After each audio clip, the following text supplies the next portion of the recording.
Hello everyone. So in this video we will discuss the index question of 3.2। तो last video में हमने क्या cover किया था? लास्ट वीडियो में हमने देखा था कि रेट ऑफ रिएक्शन को हम कैसे रिप्रेजेंट करते हैं और किन किन फैक्टर्स पे जो है हमारी रेट ऑफ रिएक्शन डिपेंडेंट हो रही होती है। जैसे कि हम रेट ऑफ रिएक्शन को लिखने के लिए हम देखेंगे कि रेट ऑफ डिसअपीयरेंस कैसे लिखते हैं, रेट ऑफ अपीयरेंस कैसे मेंशन करते हैं। तो इस वीडियो में हम सबसे पहले न्यूमेरिकल की मदद से देख लेते हैं कि यहाँ पे हमको जो है एवरेज रेट ऑफ रिएक्शन लिखनी है और यहाँ पे हमको रिएक्शन गिवन है N2O5 gives the 4 moles of NO2 plus O2। अब ये रिएक्शन हमारी बैलेंस है, तो यहाँ पे हमको बैलेंसिंग की ज़रूरत नहीं पड़ती है केमिकल काइनेटिक्स के अंदर, ये मैंने आपसे पहले बता दिया था। यहाँ पे हमको जो है एवरेज रेट ऑफ रिएक्शन बताना है in terms of the hours, minute and second inverse. ठीक है, तो बहुत आसान है, कैसे लिखते हैं एवरेज रेट ऑफ रिएक्शन, आइए देख लेते हैं। तो एवरेज रेट ऑफ रिएक्शन को लिखने के लिए सबसे पहले आपको ध्यान रखना है कि रेट ऑफ एवरेज रेट हो गया या फिर इंस्टेंटेनियस रेट हो गया, इसको रिप्रेजेंट करने के लिए हमारे पास फॉर्मूला है। वो हमारा फॉर्मूला बताता है change in concentration divided by change in time, यानी कि कंसंट्रेशन के अंदर कितना चेंजेस आया और टाइम के अंदर कितना चेंजेस आया, इसको हम रिप्रेजेंट कर रहे होंगे। अब कंसंट्रेशन के अंदर हम चेंजेस कैसे लिखते हैं? कंसंट्रेशन के अंदर चेंजेस लिखते हैं कि जैसे कि हमारा रिएक्टेंट्स है, तो रिएक्टेंट्स के अंदर हमारा कैसे चेंजेस आ रहा होगा। ठीक है, तो यहाँ पे अब देख लेंगे कि इनिशियल में हमारे कितने मोल्स प्रेजेंट थे रिएक्टेंट के और फाइनली हमारे कितने मोल्स रिड्यूस होकर के रह गए रिएक्टेंट्स के। ठीक है, और रिएक्टेंट्स के मोल ही केवल रिड्यूस होते हैं, प्रोडक्ट के मोल कभी रिड्यूस नहीं हो सकते। ये मैंने आपसे प्रीवियसली वीडियो में डिस्कशन किया है, जिसमें मैंने आपसे बताया था प्रोडक्ट के अंदर मोल्स हमेशा फॉर्म्ड हो रहे होंगे, तो वहाँ पे हम रिप्रेजेंट कर रहे होंगे रेट ऑफ रिएक्शन के अंदर की रेट ऑफ अपीयरेंस प्रोडक्ट के लिए, और रेट ऑफ डिसअपीयरेंस हम यूज करेंगे रिएक्टेंट्स के लिए, क्योंकि जो है वहाँ पे रिएक्टेंट्स के मोल यूज्ड होते हैं। ठीक, तो यहाँ पे एवरेज रेट लिख देंगे हम basically delta N2O5 divided by delta T. Negative sign पहले मेंशन कर देंगे क्योंकि जो है रेट ऑफ डिसअपीयरेंस हो रहा है रिएक्टेंट्स का।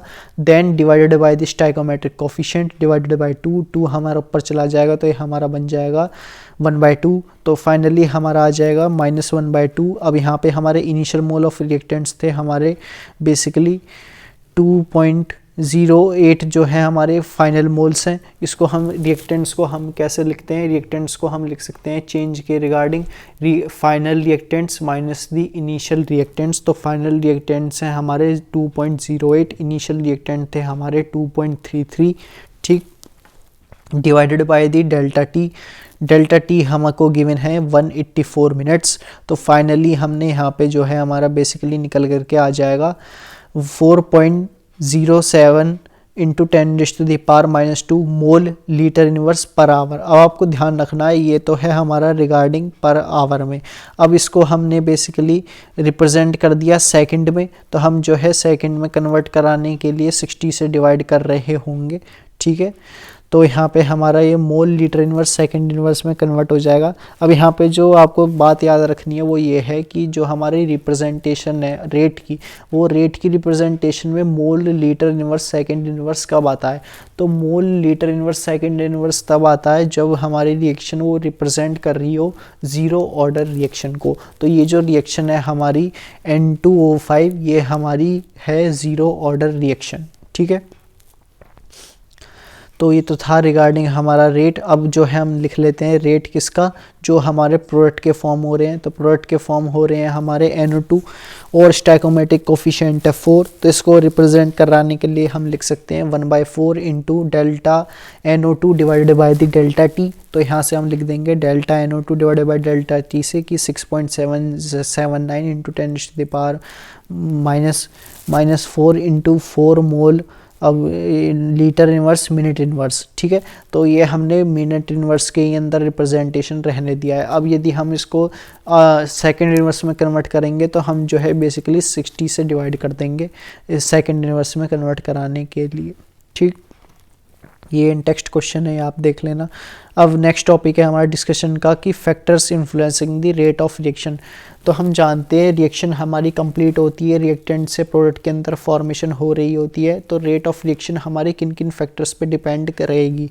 ठीक है, तो जैसे कि हमारे रिएक्टेंट्स के मोल यूज़ होते हैं, तो रिएक्टेंट्स के मोल यूज़ हो रहेंगे तो हमारे रिएक्टेंट्स के मोल पे हमारी रेट ऑफ रिएक्शन डिपेंड हो रही होगी। प्रोडक्ट के मोल फॉर्मेशन होंगे तो प्रोडक्ट के मोल्स के अंदर जो है हमारी reactant rate of reaction depend हो रही होगी। ठीक है, फिर जो है हमारा रेट कांस्टेंट के अंदर हमारी जो है रिएक्शन डिपेंड हो रही होती है। जैसे कि यहाँ पे हमारी रिएक्शन गिवन है A plus B gives C plus D. यहाँ पे जो है हमारे स्मॉल ए और स्मॉल बी और स्मॉल सी जो स्मॉल डी हैं ये हमको रिप्रेजेंट कर रहे हैं stoichiometric coefficient of the reactants and product respectively. ठीक, अब इसका रेट लिखने के लिए हम लिख सकते हैं रेट डायरेक्टली प्रोपोर्शनल हो जाएगा concentration of A to the power X into concentration of B to the power Y. और जो एक्स और वाई हैं ये हमारे स्टोइकोमेट्रिक कोफिशिएंट के इक्वल नहीं है, हम लिख सकते हैं हमको रिप्रेजेंट हो जाएंगे order of the reaction. Order of the reaction हमारा कुछ भी हो सकता है, zero order reaction, first order reaction, second order reaction. ठीक है, ये मैंने आपसे डिस्कस कर लिया था। अब यहाँ पे जो है हम बेसिकली माइनस रेट लिखने के लिए हम रिप्रेजेंट कर देंगे डिफरेंशियल रेट में। ठीक है, तो रेट कांस्टेंट को लिखने के लिए हम रिप्रेजेंट कर देंगे minus D R by D T is equal to K हो जाएगा हमारा रेट कांस्टेंट, जिसको हम प्रोपोर्शनलिटी कांस्टेंट भी कहते हैं। ठीक है, अब ये जो रेट लॉ है हमारा, रेट लॉ एक्सप्रेशन ये हमारा बता रहा है कि reactant rate is given in terms of the molar concentration of reactants, यानी कि concentration of moles of the reactants के कितने मोलर कंसंट्रेशन प्रेजेंट है ये हमारा बता रहा है। which may not be same as the stoichiometric coefficient of reactant specific in specified balanced chemical equation। ठीक है, तो केमिकल इक्वेशन क्योंकि हमारी केमिकल काइनेटिक्स के अंदर बैलेंसिंग होती है तो ये हमारा बेसिकली स्टोइकोमेट्रिक कोफिशिएंट को रिप्रेजेंट या उसके सेम नहीं आ रहा होगा। स्टोइकोमेट्रिक कोफिशिएंट हमारे अलग होते हैं और कंसंट्रेशन ऑफ रिएक्टेंट्स हमारी अलग होती है। ठीक है, ये हमारा इस पॉइंट के अंदर मेंशन है। नेक्स्ट है हमारा बेसिकली ये हमको क्वेश्चन दिया है, ये क्वेश्चन आप देख लेना। ठीक है, इसे एनसीईआरटी के अंदर नेक्स्ट है हमारा कि ऑर्डर ऑफ द रिएक्शन। तो किसी भी रिएक्शन का ऑर्डर हम कैसे रिप्रेजेंट करते हैं, तो ऑर्डर ऑफ रिएक्शन हमारी 3 टाइप्स की होती है केमिकल काइनेटिक्स के अंदर। वैसे तो हमारी थर्ड ऑर्डर रिएक्शन भी होती है लेकिन हम उसको पढ़ते नहीं हैं। जितनी भी हमारी रिएक्शन कॉम्प्लेक्स नेचर की रिएक्शन में कंसिडर कर ली जाती हैं। कॉम्प्लेक्स रिएक्शन हमारी कौन सी होती है, कॉम्प्लेक्स रिएक्शन हमारी वो रिएक्शन होती हैं जो कि हमारी एलिमेंट्री स्टेप के अंदर कंप्लीट नहीं होती, यानी कि हमारी सिंगल स्टेप रिएक्शन के अंदर कंप्लीट नहीं होती, वो हमारी कंसिडर्ड आती हैं कॉम्प्लेक्स रिएक्शन के अंदर। और वो रिएक्शन जो हमारी सिंगल स्टेप में कंप्लीट हो रही होती हैं वो आती हैं हमारी एलिमेंट्री रिएक्शन के अंदर। ठीक, तो ऑर्डर ऑफ रिएक्शन के अंदर हमने कंसिडर कर लिया rate is equal to K into concentration of A to the power X, concentration of B A to the power Y, और एक्स और वाई जो है हमारा रिप्रेजेंट करेगा आगे चल करके ऑर्डर ऑफ द रिएक्शन। ठीक है, तो ए के मोल्स हमारे कितने यूज हुए रिएक्टेंट्स के अंदर उसकी ओवरऑल हमारी बेसिकली बता रहा होगा order of reaction of the A. X Y moles हमारे वाई हमको रिप्रेजेंट करेगा order of the reaction of the B, यानी कि हमारे बी के मोल्स कितने यूज हुए प्रोडक्ट को फॉर्मेशन कराने के लिए। जैसे कि यहाँ पे हमारा ये गिवन है क्वेश्चन के अंदर, calculate the overall order of the reaction which has the rate, और एक्सप्रेशन हमको गिवन है कि यहाँ पे हमारा rate is equal to K to the power half और B to the power 3/2 given है। तो यहाँ पे हमको ऑर्डर बताना है, तो ऑर्डर हो जाएगा हमारा रिएक्टेंट्स के मोल कितने कंज्यूम हुए। अब रिएक्टेंट्स के मोल हमारे कंज्यूम हो रहे हैं तो वो हमारे एडिशन हो रहे होंगे, तो यानी कि x प्लस वाई हो जाएगा। ठीक है, यानी कि 1/2 प्लस 3/2, एलसी हमारा डिनोमिनेटर सेम है तो ये डायरेक्टली हो जाएगा हमारा 4/2, यानी कि हमारा 2 हमारा आ रहा होगा। ये हो जाएगा ये रिप्रेजेंटेशन हमारी सेकेंड ऑर्डर रिएक्शन से। ठीक, अब जो हमारा नेक्स्ट है वो एग्जांपल के अंदर दिया गया है k टू द पावर 3/2 और b टू द पावर -1। तो यहाँ पे जो ऑर्डर हो जाएगा वो सिमिलरली वही यहाँ पे जो पहले वाले में काम किया था वही सेम काम हम यहाँ पे कर रहे होंगे, यानी कि x प्लस वाई कर देंगे। x की वैल्यू है 3/2, y की वैल्यू है -1, दोनों को एडिशन कर देंगे तो हमारा बेसिकली 1/2 वैल्यू आ रही होगी। 1/2 वैल्यू हमको रिप्रेजेंट करती है हाफ ऑर्डर रिएक्शन से। और ये मैंने आपसे डिस्कस किया था रिगार्डिंग सेकेंड ऑर्डर रिएक्शन में कि सेकेंड ऑर्डर रिएक्शंस के अंदर जो हम ऑर्डर कंसिडर करते हैं तो सेकेंड ऑर्डर रिएक्शन को हम जो है फर्स्ट ऑर्डर रिएक्शन में कन्वर्ट करा रहे होते हैं। First order second order reaction के अंदर हम चेंजेस करते हैं जिसके कारण वो रिएक्शन हमारी कंप्लीट हो जाएगी फर्स्ट ऑर्डर रिएक्शन में। तो जितनी भी रिएक्शंस हम पढ़ेंगे केमिकल काइनेटिक्स के अंदर वो हम ऐसी रिएक्शन पढ़ रहे होंगे जो हमारी एलिमेंट्री स्टेप के अंदर कंप्लीट हो जाती हैं। जितनी भी कॉम्प्लेक्स रिएक्शन आएंगी उनके अंदर हम वेरियस चेंजेस कर रहे होंगे जिसके कारण जो है वो कन्वर्ट हो जाए एलिमेंट्री रिएक्शन के अंदर। That's why the name of the second order reaction is given as the pseudo first order reaction. ठीक, तो ये आपको ध्यान रखना है। ये मैंने आपसे बता दिया कि एलिमेंट्री रिएक्शन क्या होती है और कॉम्प्लेक्स रिएक्शन क्या होती हैं। एलिमेंट्री रिएक्शन वो रिएक्शन होती हैं जो सिंगल स्टेप में कंप्लीट हो जाती है और कॉम्प्लेक्स रिएक्शन हमारी वो रिएक्शन होती हैं जो मल्टीपल स्टेप्स में हमारी कंप्लीट हो रही होती हैं। ठीक, अब यहाँ पे हमारा यूनिट है, यूनिट ऑफ रेट कांस्टेंट हम कैसे लिख सकते हैं ये हम देख लेते हैं। तो यूनिट ऑफ रेट कांस्टेंट हमारी अलग अलग हो सकती है, जैसे कि जीरो ऑर्डर रिएक्शन के लिए हमारी यूनिट होती है रेट कांस्टेंट की होती है mole litre inverse second inverse. First order reaction के लिए हो जाती है हमारी सेकंड इनवर्स। ठीक है, तो ऐसे आपको ध्यान रखना है जब भी न्यूमेरिकल आता है। तो यदि न्यूमेरिकल के अंदर आपको बेसिकली डेटा ये नहीं बताया गया है कि हमारी फर्स्ट ऑर्डर रिएक्शन है, सेकंड ऑर्डर रिएक्शन है या जीरो ऑर्डर रिएक्शन है, तो आपको जो है के की वैल्यू यूनिट को देख करके ड्राइव करना है कि ये हमारी जीरो ऑर्डर रिएक्शन है या फिर फर्स्ट ऑर्डर रिएक्शन है। तो जैसे कि हमने यहाँ पे कंसिडर की है a + b gives c + d और इसके जो हमने various respective stoichiometric coefficient consider किए हैं। अब यहाँ पे हम रेट लिख देंगे, रेट हो जाएगी हमारा k into concentration of a to the power x into concentration of b to the power y। अब यहाँ पे जो हम ऑर्डर लिखने के लिए हम रिप्रेजेंट कर देंगे n से। n होता है हमारा समेशन ऑफ x + y का। ठीक, तो यहाँ से हमारा फाइनली हम लिख देंगे कि rate divided by divided by concentration of a to the power x into concentration of b to the power y। तो यानी कि concentration divided by time into concentration to the power n, या फिर हम इसको ऐसे भी लिख सकते हैं concentration divided by time into concentration 1 - n। ठीक है, इसको हम ऐसे लिख सकते हैं, कंसंट्रेशन को हम रिप्रेजेंट कर देंगे मोल से, यानी कि mole litre inverse into time को लिख देंगे सेकंड में, यानी कि सेकंड इनवर्स। ये हमारी रिप्रेजेंटेशन हो जाएगी रेट कांस्टेंट की। अब यहाँ पे जो है हमारे वेरियस, ये टेबल बहुत इंपॉर्टेंट है, इसको आप जरूर ध्यान रखना कि जीरो ऑर्डर रिएक्शन के लिए हमारी various unit of rate constant क्या होती हैं, फर्स्ट ऑर्डर रिएक्शन के लिए various unit of rate constant क्या होती हैं, और सेकंड ऑर्डर रिएक्शन के लिए हमारी यूनिट ऑफ रेट कांस्टेंट क्या होती है। जैसे कि जीरो ऑर्डर रिएक्शन के लिए ऑर्डर हो जाएगा 0, तो उसकी यूनिट हो जाएगी mole litre inverse second inverse. First order reaction के लिए ऑर्डर हो जाएगा 1, तो इसको हम रिप्रेजेंट कर देंगे सेकंड इनवर्स से। और फाइनली सेकंड ऑर्डर रिएक्शन की हमारी ऑर्डर हो जाएगी 2, वो हो जाएगी हमारी mole inverse litre into second inverse.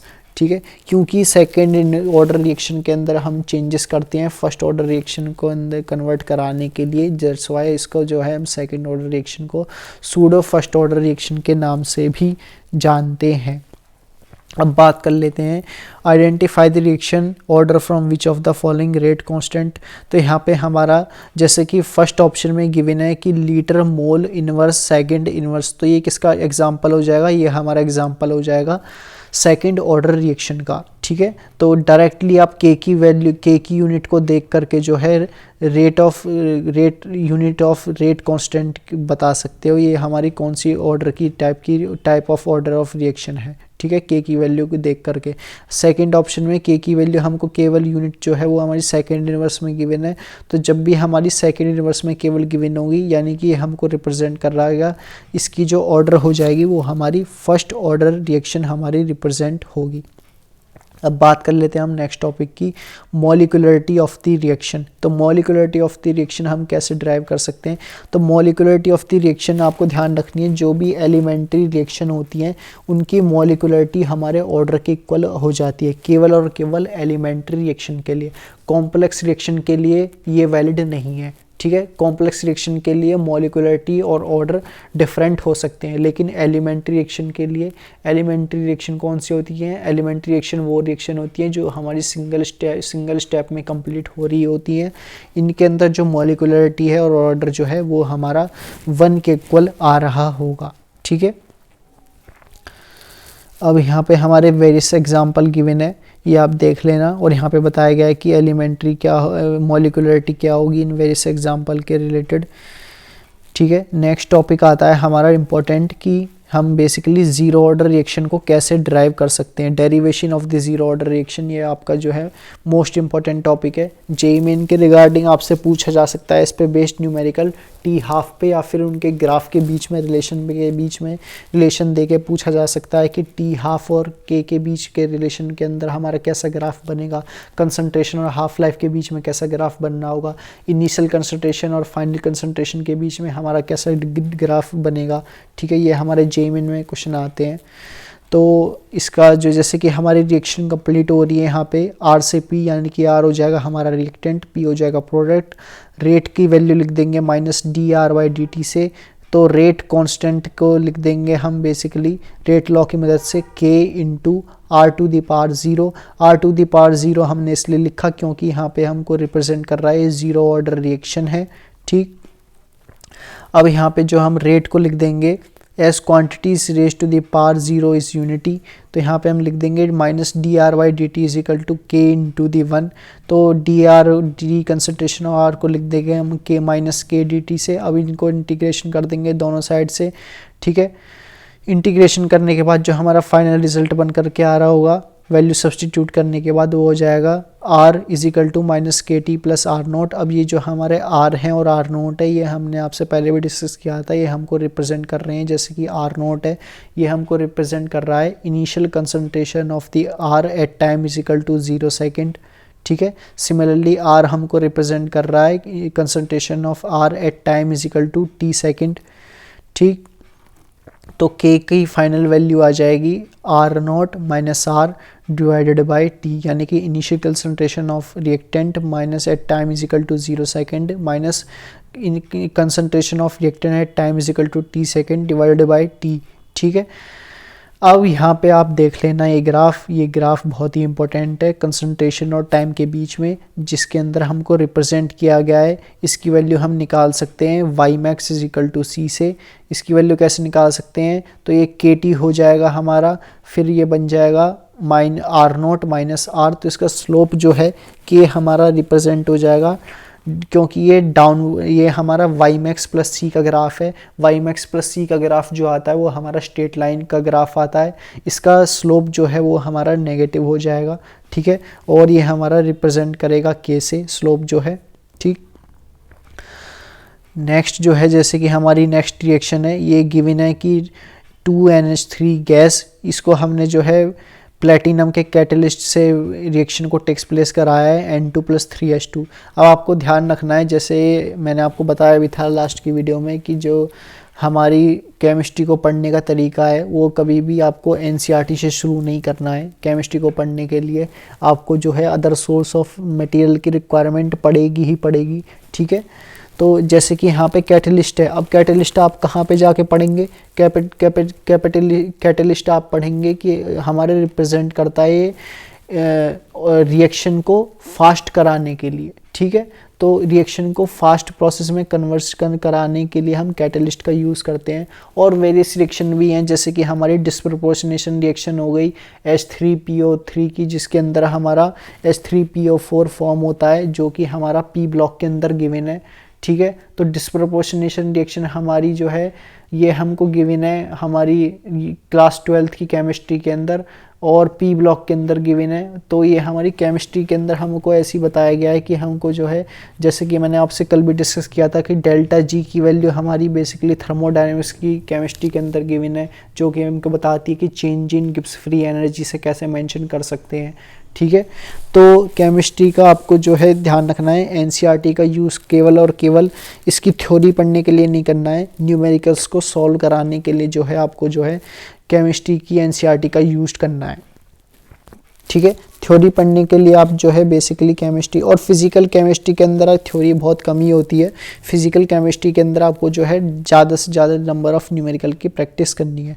ठीक है, तो कैटलिस्ट पे बात कर रहा था मैं, प्लेटिनम का कैटलिस्ट यहाँ पे हमने एक्ट किया है। कैटलिस्ट हम किस लिए यूज करते हैं, कैटलिस्ट हम इसलिए यूज करते हैं ताकि जो है वो रिएक्शन की रेट को फास्ट करा रहा हो। कैटलिस्ट का मेनली रिस्पॉन्सिबल फिनोमेना होता है रेट ऑफ रिएक्शन को फास्ट कराने का। अब वो ये रेट ऑफ रिएक्शन को फास्ट जो है जीरो ऑर्डर रिएक्शन में भी करा सकता है, फर्स्ट ऑर्डर रिएक्शन में भी करा सकता है और सेकेंड ऑर्डर रिएक्शन में भी करा सकता है।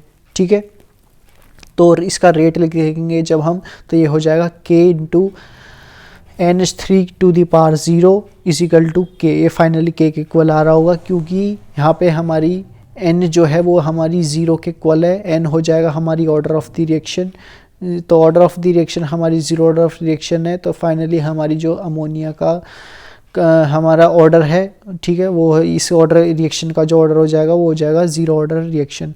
अब बात कर लेते हैं हम फर्स्ट ऑर्डर रिएक्शन की।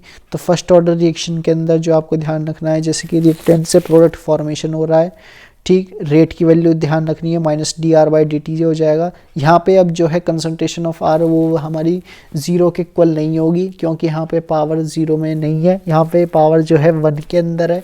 ठीक है, तो इसको हम लिख देंगे -k dt से इंटीग्रेट कर देंगे, ln R आ जाएगा -kt प्लस i से, i हो जाएगा हमारा कांस्टेंट। इंटीग्रेशन कराने के लिए हमने जो है कंसिडर कर लिया टेम्परेचर, वो सॉरी टेम्परेचर नहीं, टाइम, t हमको रिप्रेजेंट कर रहा है यहाँ पे टाइम से, यानी टाइम हमने 0 सेकंड से रिप्रेजेंट कर दिया। इनिशियल कंसंट्रेशन R0 ले ली हमने, फाइनल कंसंट्रेशन R ले लेंगे। ठीक है, तो ये हमारी फाइनल रिलेशन आ जाएगा ln R -kt plus ln R0। ठीक है, तो इसको हम बेसिकली अब देख लेते हैं, इसको हम कैसे लिख सकते हैं, डिफरेंट टेम्परेचर में हम कैसे लिख सकते हैं। लेकिन डिफरेंट टेम्परेचर में लिखने से पहले आपको रिलेशन याद रखना है। वो रिलेशन ये है कि हमारी जो ln R/R0 है वो हमारा -kt के इक्वल होगा, यानी कि k की वैल्यू हम लिख सकते हैं 1/t ln R0/R से। ठीक है, अब यहाँ पे आपसे पूछा जा सकता है क्वेश्चन के अंदर कि k की value initial concentration of R पे डिपेंड करेगी या नहीं करेगी। ठीक है, ये क्वेश्चन राइज होता है। ठीक है, तो ये हम ग्राफ से भी समझेंगे आगे। जैसे कि हम बता सकते हैं, फिलहाल के लिए आप इतना ध्यान रख सकते हैं कि यदि हम टाइम t1 टाइम कंसिडर कर लें तो उसके अंदर हम लिख सकते हैं ln R1 gives the -kt1 plus ln R0। Similarly for time t2 वहाँ पे हम लिख देंगे ln R2 gives the -kt2 plus ln R0। इन दोनों के बीच में डिफरेंस ले लेंगे। डिफरेंस लेने के बाद जो फाइनली हमारी इक्वेशन निकल करके आएगी, एंटी लॉग लेने के बाद फाइनली इक्वेशन वो हमारी बननी होगी R is equal to R0 into e⁻−kt। Anti log लिया, एंटी लॉग हमने लिया तो हमारी जो टर्म आएगी वो हमारी एक्सपोनेंशियल के अंदर आ रही होगी। ठीक है, तो इसको हम लिख सकते हैं log R0/R is equal to kt/2.303। ठीक है, अब जो 2.303 है ये हो जाए, ये k/2.303 है, ये हमको रिप्रेजेंट कर रहा है स्लोप से। ठीक है, तो ग्राफ प्लॉट कर देंगे हम, यानी किस किस के बीच में, तो यहाँ पे हम वेरियस ग्राफ प्लॉट कर सकते हैं। जैसे कि हम प्लॉट कर सकते हैं R0 और ln R और टेम्परेचर के बीच में ग्राफ प्लॉट कर सकते हैं। ठीक है, इनिशियल कंसंट्रेशन ऑफ लॉग की ले लेंगे R0/R से और टाइम के बीच में ग्राफ प्लॉट कर देंगे। ठीक है, तो हमारा क्योंकि रिएक्टेंट के मोल्स कंज्यूम होते हैं, इनिशियल मोल्स हमारे कंज्यूम होंगे, तो हमारा जो ग्राफ हमारा ymax प्लस c से हमारा स्ट्रेट लाइन में आएगा और डाउनवर्ड नेचर का आ रहा होगा, जिसका स्लोप हो जाएगा हमारा नेगेटिव। ठीक है, अब हमारी लॉग की वैल्यू हमारी R0/R की हमारी ओवरऑल पॉजिटिव है क्योंकि ये एक्सपोनेंशियल के अंदर है, क्योंकि हमने एंटी लॉग लिया है, ये हमारी ओवरऑल पॉजिटिव हो रही होगी, तो इसका जो स्लोप आएगा वो हमारा पॉजिटिव नेचर का आ रहा होगा। ठीक है, so that's all about this video. In next video we will cover some numericals which is based on the first order reaction. So in this video we will cover the zero order reaction derivation and the first order reaction derivation. यहाँ पे हमने और क्या क्या देखा था, यहाँ पे हमने बात की थी कि मॉलिक्यूलरिटी क्या होती है रिएक्शन की और ऑर्डर ऑफ द रिएक्शन क्या हो रही होती है। तो मॉलिक्यूलरिटी ऑफ रिएक्शन को रिप्रेजेंट कराने के लिए आपको ध्यान रखना है कि मॉलिक्यूलरिटी एलिमेंट्री रिएक्शन के लिए केवल और केवल वो हमारी ऑर्डर के इक्वल आ जाती है। कॉम्प्लेक्स रिएक्शन में हमारा ऐसा नहीं होता है। कॉम्प्लेक्स रिएक्शन को हम पहले एक एलिमेंट्री रिएक्शन में कन्वर्ट करते हैं, देन उसकी मॉलिक्यूलरिटी और ऑर्डर को हम मेंशन कर रहे होते हैं। सो That's all about this video. In next video we will cover the numerical based on the first order reaction. Till then, keep learning.